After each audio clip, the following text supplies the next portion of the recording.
Good morning, world out there. And this is Black Crow Walking and Karen Hawley, um, tuning in for a course in of love by Mari Perron. We are up to the prelude, page 6, and we're starting with verse 4.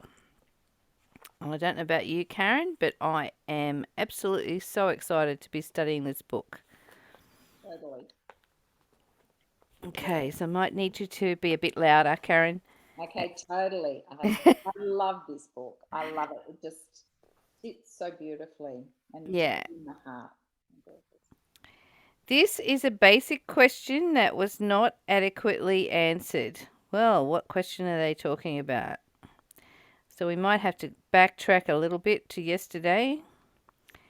Learning our true identity, the identity of the self that is capable of learning, is something everyone must do.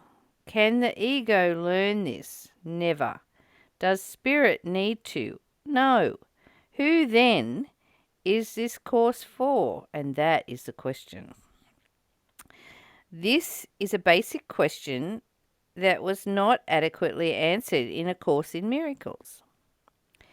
While A Course in Miracles is meaningless to the ego and unnecessary to the spirit, it would seem to have no audience at all if these are the only two states that exist. Since it is impossible to be part spirit and part ego, assuming there would be such a state in which learning could take place, would be meaningless. Karen? The world as a state of being, as a whole, has entered a time brought on largely by A Course in Miracles, in which readiness for miracle mindedness is upon it. A Course in Miracles opened a door by threatening the ego. All those who, with egos weakened, walked this world with the hope of leaving ego behind, with miracle minded intent, have awakened human beings to a new identity. They have ushered in a time of ending our identity crisis, not since Jesus walked the earth has such a time been upon humankind. Okay, I'm struggling to hear you, Karen, so you're going to need to come forward with I when come you forward speak. with it. What is it in you that is capable of learning? What is it in you that recognizes that ego is not what you are? What is it in you that recognizes the ego's domination and that of spirit? What recognizes the differences? The Christ in you. I think we'll read the next one as well. Mhm. It is easy to imagine how the Christ in you differs from your ego, but not as easy to recognize how the Christ in you differs from spirit. The Christ in you is that which is capable of learning in human form what it means to be a child of God. The Christ in you is that which is capable of bridging the two worlds. This is what is meant by the second coming of Christ. The ego is what you made. The ego is what you made. Christ is what God made. The ego is your extension of who you think you are. Christ is God's extension of who He is. In order to end the need for learning, you must know who you are and what this means. Where the original Course in Miracles was a course in thought reversal and mind training, a course to point out the insanity of the identity crisis and dislodge the ego's hold. This is a course to establish your identity and to end the reign of the ego. I think we'll finish there. Mhm. Wow, so this is full on because it's bringing up my stuff about Jesus Christ. And I love Jesus Christ as a teacher, but I think it's so maligned by the church and Christianity. Not everybody, of course. Not everybody feels that way, but but my experience was so limited in as a Christian for 28 years. And when I left Christianity, it was like suddenly I discovered this huge world out there. So I'm just going to welcome Fiona as she comes on. Um, ooh. And I'd like to speak because I only grew up in a loving family, Christian family. So that's all we were about was love. There was no heaven, hell, and things like that. It was always about love and seeing, in other people. So I was very blessed to grow up in that Christian family. Lucky you. Yeah, I celebrate it every day. Yeah, that's great. Yeah, well, I was very indoctrinated with hell, fire, and brimstone. It didn't even enter. Yeah, I think I actually created a fear entity from being terrified of the devil. No. Yeah, so there's a lot of damaged people out there from Christianity and the limitations that it put on people and the restrictions and the. I actually did philosophical. We're off topic here, but it's all right. I did a philosophy. I did a philosophy course once, and it actually said that in the 16th century, the monks had rewritten the Bible to influence the way man saw women. And there was proof in that philosophical book that I read, and it just blew me away. Absolutely blew me away. Yeah, And thoughts. the things that have happened to the scrolls, the original scrolls, is mind-boggling. And I've since read two books. One by written by Mary Magdalene, channeled by Mary Magdalene, and the other one by Thomas. No, they weren't channeled. They were the original Arabic translation, which was totally different than the King James. Anyway, having exorcised us from now, welcome Fiona. I don't know if you're visually joining us, but we are still in our pajamas, so welcome to be in our pajama party. Um, so I'll just pull it apart again. So the question is, who is this course for? And this is the basic question that was not adequately answered in A Course in Miracles. So while A Course in Miracles is meaningless to the ego and unnecessary to spirit, it would seem to have no audience at all if these are the only two states that exist, since it is impossible to be part spirit and part ego. Assuming there would be a state in which learning could take place would be meaningless. So basically, they're saying that the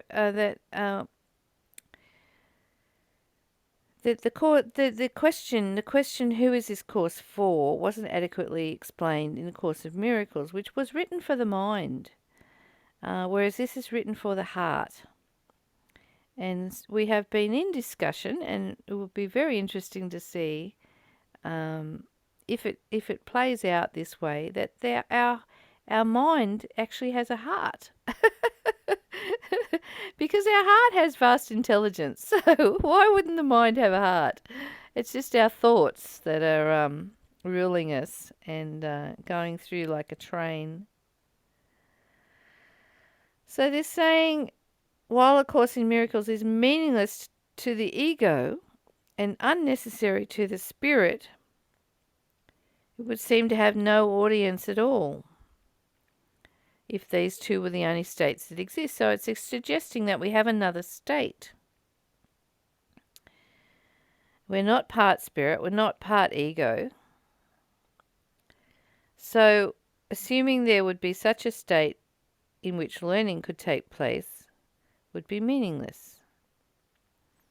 Did you want to say anything about that at No, all? I must admit that paragraph I found very difficult to comprehend, I suppose. Only my only understanding of it was that any of the reading, like what we're reading in A Course in Miracles, does apply to the mind and appeals to the mind to dismantle.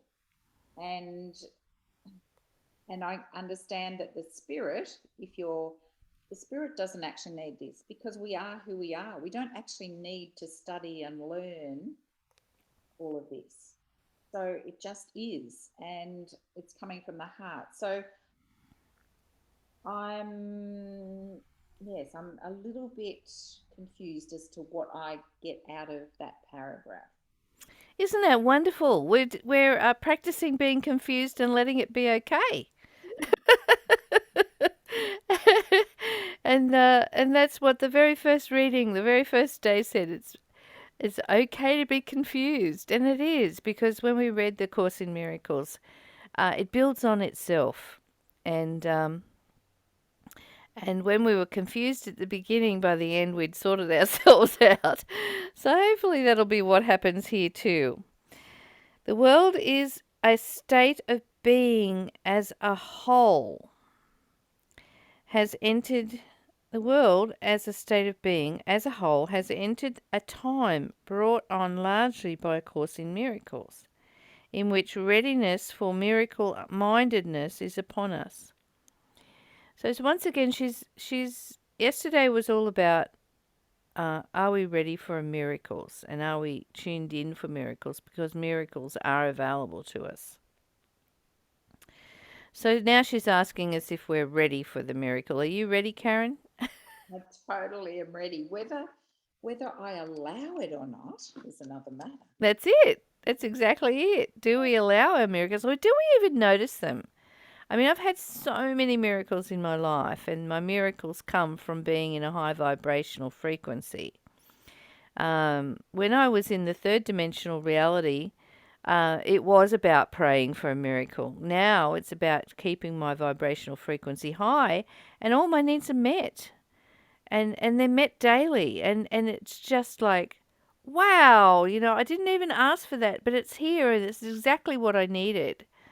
So I'm ready, and I'm ready by keeping my vibrational frequency at the qualities of the values, the virtues of God, which are kindness to people, and love and joy and happiness and adventure and fun and play and serenity and stillness and silence, all those things, which is the way I live my life. They are the qualities of and the virtues of God, and expressed in human form. So all I'm doing is allowing God, divinity, source, to express that through me. And of course, God's needs are met. Of course, divinity's needs are met. And when I say God, I mean guidance of divinity, G-O-D, guidance of divinity. That for me feels right within my heart, and it's not something or someone that I can put out there and say God's out there, because God's never been out there. God has always been internal, and God is love. Christianity got that right, but didn't understand it. Because when I was Christian, I thought that God out there was love, but love, in essence, is what God is. And I really got that when I left Christianity. I really got that love is God. And that was amazing to me. Feel free to jump in anytime, Karen. Yeah. And Fiona.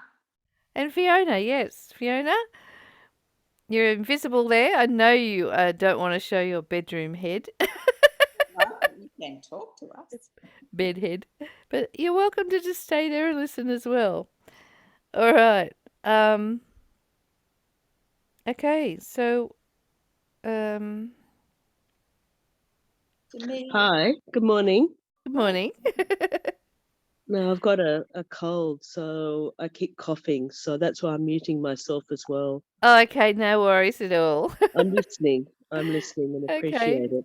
And I'm a Please bit feel free to confused as jump in if well. you have a thought. Oh, don't do that. Don't think. Jump in if your heart's saying yay. Yay, yay, yay. No, All I right. love that we are love, and I'm just listening to that. Mhm. Mm. I know for me, miracles was the term miracles was very different. Like it was like you ask for something and it bing, it appears what you think you want, and now it's an understanding that it's around me every day in just walking in the bush and just being here, the people I meet. It is all a miracle, and the interaction and the being together is just beautiful. And like you, Crow, things are coming to me and I'm not even asking for them. And they're coming as I need them. Mm. Yeah. Yeah, when you walk in love, all your needs are met Mm. because it's the you that is walking in love is actually the essence of everything, the presence of everything, and that presence is love in everything. And we are just love light. That's all we are. We're just love light, and that suffers the illusion of thinking it's a body and identifying with a personality and an ego and a thought system that are not working for us at all. I don't know about you, but my body's wearing out, and I'm 66 next Tuesday on my birthday. Yay! And I didn't think I was going to make it to 66. It's been an incredible journey, and for someone who's had cancer 3 times, and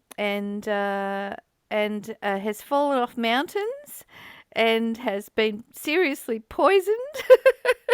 I think I've died, and I've been attacked by dogs, and had my nose bitten off, and I've actually died 3 times in this lifetime, and yeah, so I've come into 66, skidding into 66 rather than. So yeah, this body is serving me well, and I'm trying to look after it as best I can. A Course in Miracles opens a door to threatening the ego. Yep, absolutely.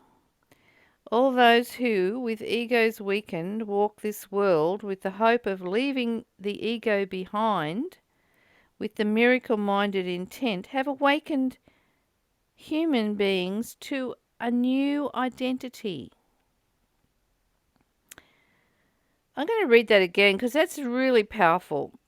A Course in Miracles opened a door by threatening the ego. All those who, with egos weakened, walked this world with the hope of leaving ego behind, with miracle-minded intent, have awakened human beings to a new identity. They have ushered in a time of ending our identity crisis. Not since Jesus walked the earth has such a time been upon humankind. All right, so the ego is threatened and the identity is threatened.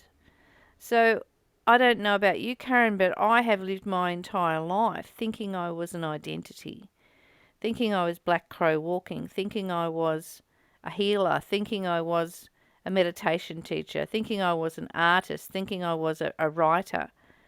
And when I live in those labels, I am not in the consciousness that I am love expressing creativity. And that's all I'm doing. Over to you, Karen. Yeah, I have my identity's been formed in different ways, and also in being a chameleon. Come So forward. so also being a chameleon for me. So I've had identity in different aspects of being a nurse, of being a mother, of being doing different things, learning different things, and as time has gone on, I have learnt to adapt to people in relationships, to camouflage myself, to be a chameleon, to adapt to that person. And there's a loss of identity there, of that perceived identity.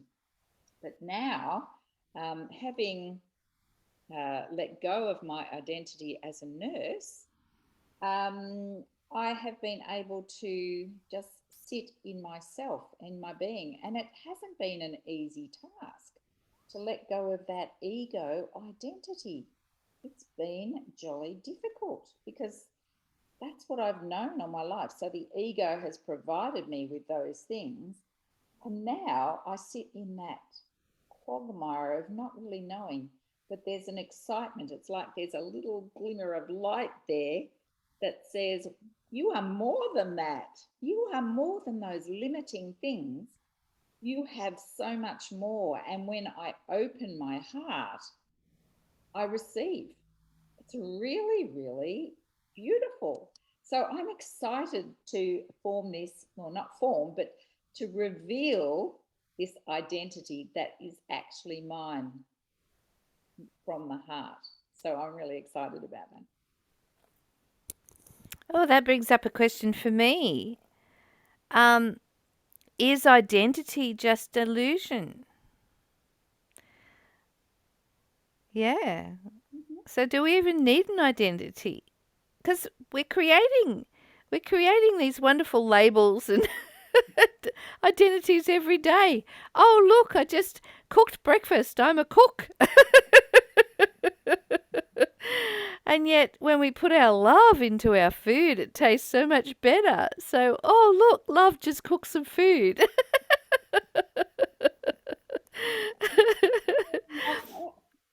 Yeah, it's a totally different way to be on the earth, isn't it? Yes, yes. Mm. To be present in love, from Yeah, love, yeah, and with love. yeah, yeah.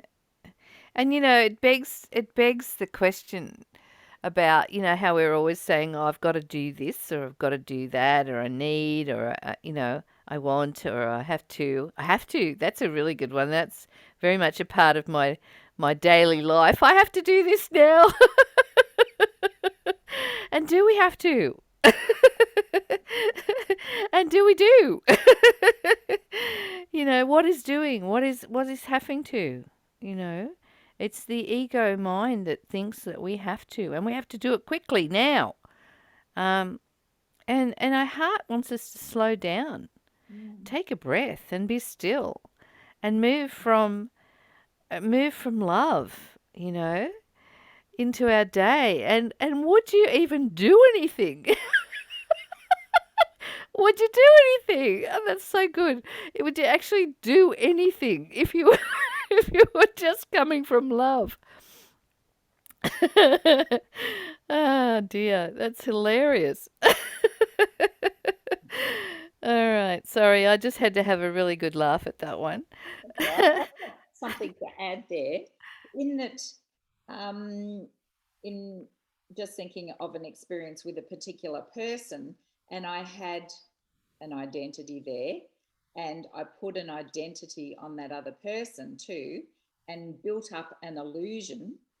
And for me, then to actually, at one point, I just let that go and looked at the other person from the heart, and I just filled with love. There was no need to have a story behind it, or there was no need to put it in perspective. It was just an overwhelming, powerful sense of love of humankind. Hmm. And it was beautiful, and it was so freeing Hmm. to be detached from all of those expectations and thoughts. And yeah, it was beautiful. Yes, well, I would like to be able to slow down enough to be able to just listen to my heart, and recognize spirit in everything that my ego is so determined to be doing. Yeah. All right.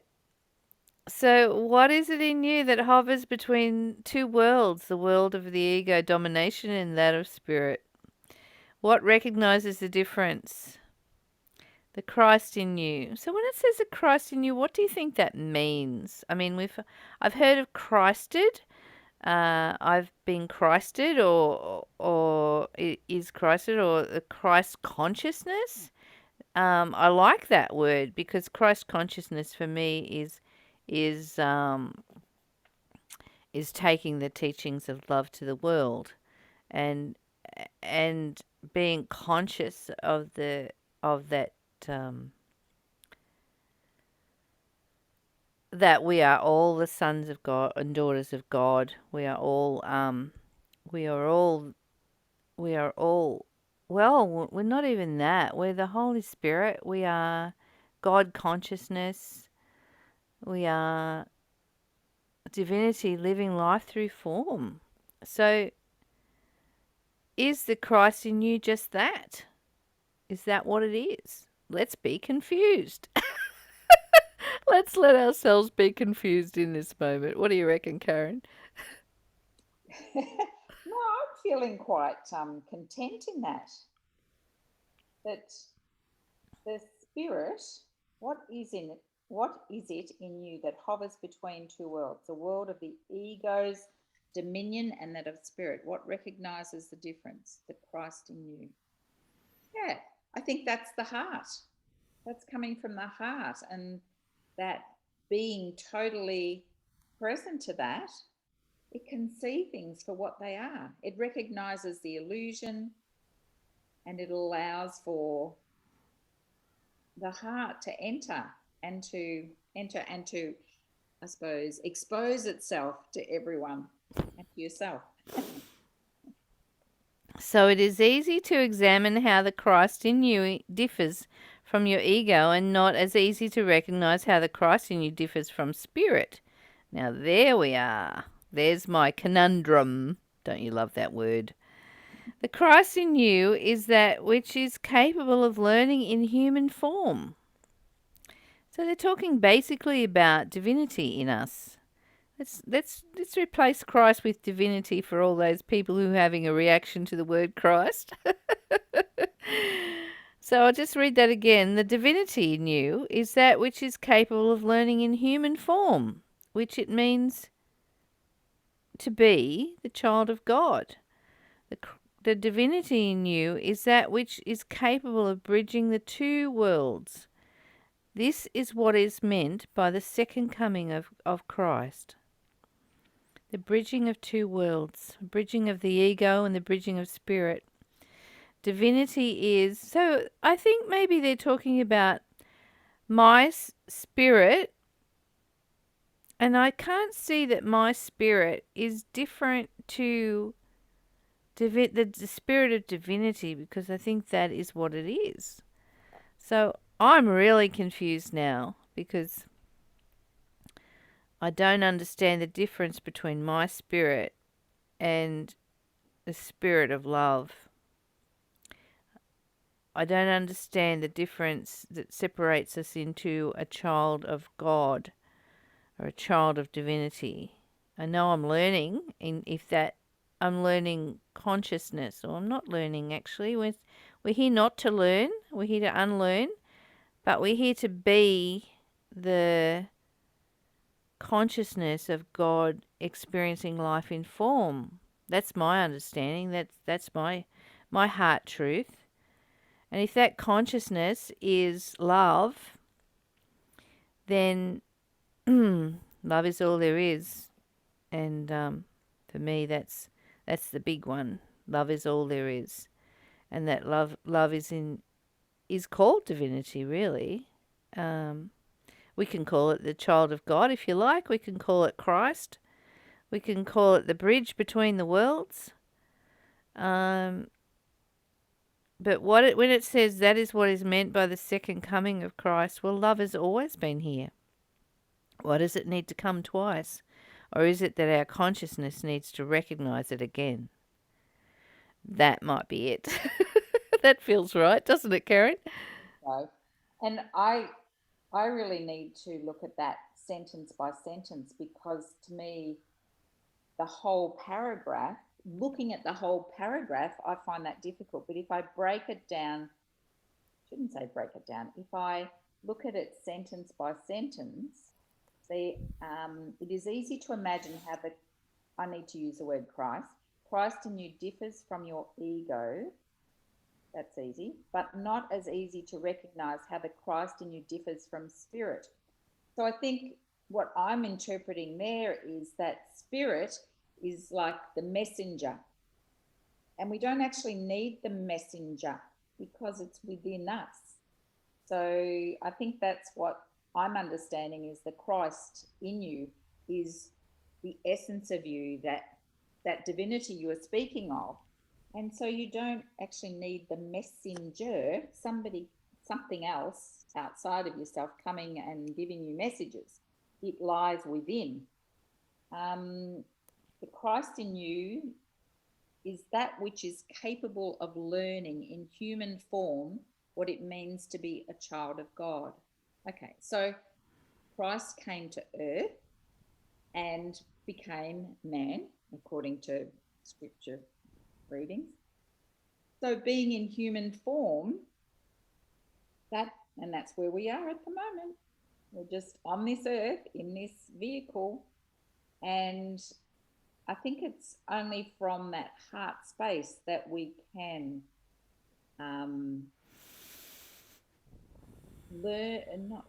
but we can be and exhibit from that heart space. And to me, that is the second coming of Christ. It's that awakening that it has always been there. It's there, and now it's time to come from that space. So for me, that is what I'm getting from the second coming of Christ. It's not that there's a physical body that's coming down and going to go, here I am. It's just the recognition that we're coming back to the essence of who we truly are, not the illusion, and that is a heart space, coming from a heart space. So if Christ is the heart of love and came to earth in human form, are we all not that? Yeah. We are. Yep. We all came to earth in human form. Here we are. All of us. And we just got to remember that we are love, the heart of love, the heart of divinity, the divinity expressing love in human form. That's what it is. Yeah, like that. Yeah. The ego is what you made Christ. Hang on. The ego is what you made Christ. Is what God made. What does that mean? Can you read that differently? Yeah. The ego is what you made. So you made. There's a full stop there. Sorry, I haven't got the light on. Do you want me to read it? No, that's all right. The ego is what you made. Christ is what God made. Mm-hmm. The ego is your extension of who you think you are. Christ is God's extension of who he is. In order to end the need for learning, and that's what we're here for, we're ending the need for learning, we're unlearning in order to be able to see from a different perspective, from the heart. And the heart doesn't need to learn, the heart is already all-knowing. We just need to listen, tap into, tune into, turn on to the heart space and see what the heart has to say. So in order to end the need for learning, you must know who you are and what this means. Where the original Course in Miracles was a course in thought reversal and mind training, a course to point out the insanity of the identity crisis and dislodge the ego's hold. This is a course to establish your identity and to end the reign of the ego. Yep. I love that Okay. paragraph. I think it's freeing. Yeah. So what's the ego, Karen? Gotcha. I think I've forgotten. You've forgotten? That's good. All right. So for me, the ego is simply our thoughts, and they're not even. Oh, can you see? Could you hear me then? Because I forgot to put this down. I That hope was it's fun. working. Just no, it was. You could hear you. Okay. Um. All right. So the ego is simply our thoughts, and I'm really fascinated to see if it's different to the mind. Because the mind is a vehicle really for thoughts, isn't it? But it's so much more. It could be so much more. Who would know? I'm still separating the thoughts from the mind. I'm giving the mind a chance. Well, because I really realize, I understand that the mind is a vehicle for receiving and sending information. That's what its real purpose is. It's not for determining. And that's what our ego thoughts think it's for.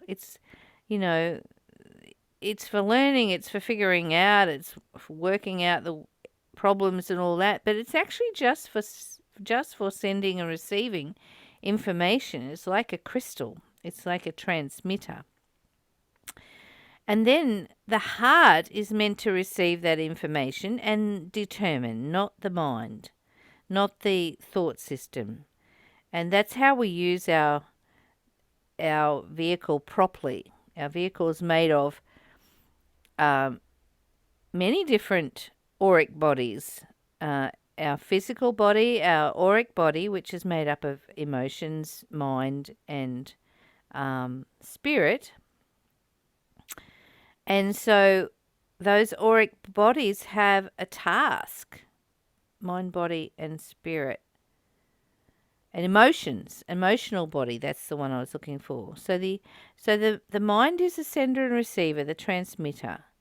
The emotions are a signal box. These are the tools we've been given as human beings. The emotions are a signal box, and they signal you when something needs to have a look at. Like you get emotional, so you need to stop and have a look. And the physical body, is the vehicle. So those three tools in our toolbox are to serve spirit, the spirit that is within us, which is love, and has been love from the day we were born. But when we put those three tools on the throne in our heart and make them the ruler, they become tyrannical. So when you put the mind on the throne, it thinks it has to work out everything. It thinks it needs to make all the decisions, and it gets us into chaos. It gets us into all sorts of judgments and opinions and perceptions that are detrimental to our heart, to our loving being. If you put the emotions onto the throne in your life, wow. I don't know about you, Karen, but I'm Cancerian. I was born in July. We're queens and kings of emotions. And when I put the emotions on the throne in my life, I can be really hurt. I can be really jealous. No, I can't. I've never been jealous in my day in my life, but I can. I have the potential. All those emotions: shame, blame, anger, all those incredible emotions. When I put them on the throne in my life, they rule me, and I attach to my pain body like you wouldn't believe. And I've retrained myself out of that, and I've taken the emotions off the throne. They're not who I am. And so when I say I'm angry or I'm tragic, it's not who I am. That's not the truth. And it doesn't ring true in my heart. What rings true for me is that an emotion can only last 15 seconds unless I feed it with a story. And it's those stories that keep me rolling around in the hamster cage, going around and round and round and recreating the same scenarios constantly all my life, in order to justify the emotional king or queen that wants to live in pain. So I'm not doing that anymore, and I haven't been doing it for quite a few years. So I feel so much relief, because it's hard to be angry all the time. It's hard to be sad. It's hard to be hurt. Goodness me, I was queen of hurt. Yeah, so it's actually easier to be peaceful, calm, and free. And my physical body, if I was to put that, oh, I'm running out of battery. Take over, Karen. I've got to plug myself in. Okay, so I see the emotions being like on a roller coaster and not being able to get off if you allow them to. I love how Crow mentioned about allowing them to reign. So, yeah, I can see them being, you're on a roller coaster and it's like they're taken over and you're out of control. But to me, I tend to not try and dissect and think of the mind, or I understand the thoughts and the emotions. But now I'm sort of going, okay, bring that back, recognize them like little ships going past, and then come back to my heart, being of love, being of service from love. So yeah, I'm watching the emotional roller coaster, but I can now go, oh, that's interesting, and step off at my will with Mm. regards to the roller coaster. So if we make our body king on the throne in our lives, we're at the gym, we're constantly dieting, we're running, and we're totally into sex, which I have no problem with at all. But yeah, so but it can rule us. It can keep us in the illusion of weight gain and weight loss, and keep us in the constant battle to be the supreme body. And so I'm not doing that either. I'm totally happy with who I am, but at the same time, my heart wants me to look after this vehicle that is taking me on this awesome journey.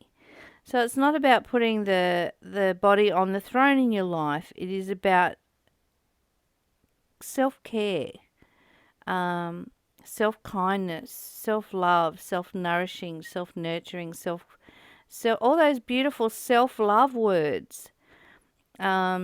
Make a list. Make a list of all those self-love words. Make a self-love list and self-hate list. And when you find yourself doing that self-hate list, stop. Stop. And just practice one of the self-love ones. What will we practice today?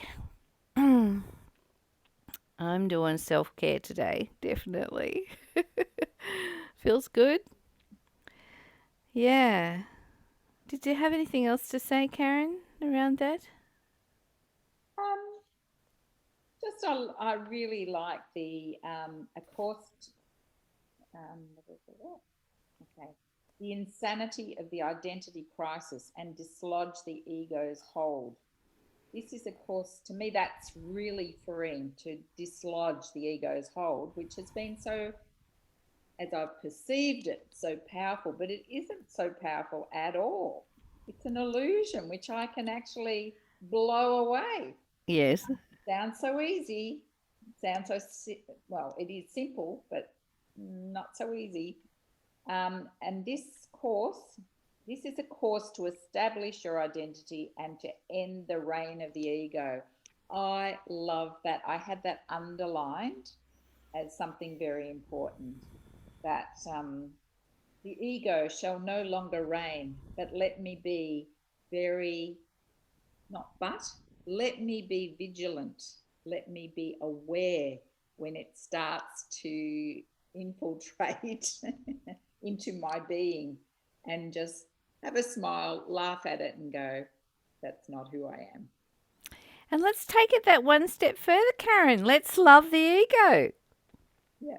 Let's give it some love. Oh, there you are, ego. Oh, what are you saying? Oh, okay. No, we're not doing that today, but I love you. And it's tried to serve us. It's tried to keep us safe. It's tried to do its best. Mm. It really has. And to hate on it is not, well, it's not love.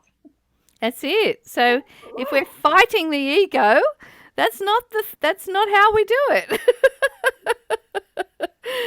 Oh, isn't it amazing? You know, we think we have to fight against that evil ego, but it's not. It's not. It's not. We just love it. Love every aspect of ourselves.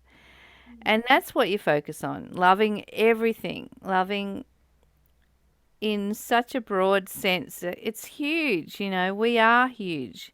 When we love, our energy is so massive, it goes out into the universe and beyond what is known to the great unknown. And everything is love. It joins, you know, like if you and I took our bodies off, and Fiona, we all took our bodies off right now, just unzip them right down, take it off. What is here? What is here?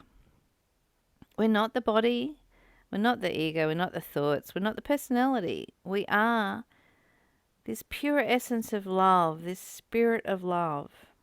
And if we could walk a whole day knowing that, a whole day, or even 10 minutes, just remembering that we're a spirit walking around in a body, and that spirit is making breakfast, and that spirit is putting love into breakfast, and that's because we're all hungry now. All right, so let's have a little practice today. Let's try and walk in that as much as we can, and notice when we're doing the I have tos, and I have tos, I need to, I am doing, and just sit with the energy of that and notice it. That's all you have to do. Notice it. You don't have to stop. You can just notice it and come from the heart. Fiona, I'd like to invite you if you have any comments on what we've said this morning. Sorry.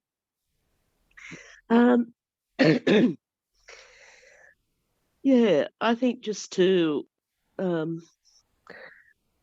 focus more on the spirit, and to come from the spirit. I think that's really important. And the ego is such a clever little thing. It sort of puts its head up and says, "Oh, but you want to do this and I want to do that," and you know. So just to be aware of that, and to I think what Karen's, or you said about, it's doing its best, and it's served us well. But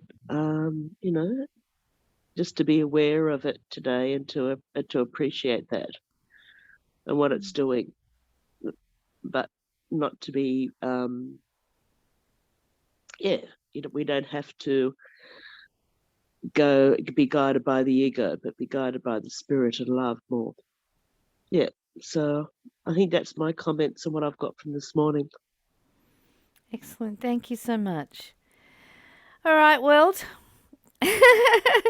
Today we are practicing loving our egos into service to the divine within us. And practicing, well, we don't have to practice. We just be love to the world, be love to each other, be love to ourselves. I'm starting with me. Self-care, self-breakfast. Until we meet again tomorrow, may you be blessed, and may you be filled with the joy of living from the heart. Bye. Bye. Namaste.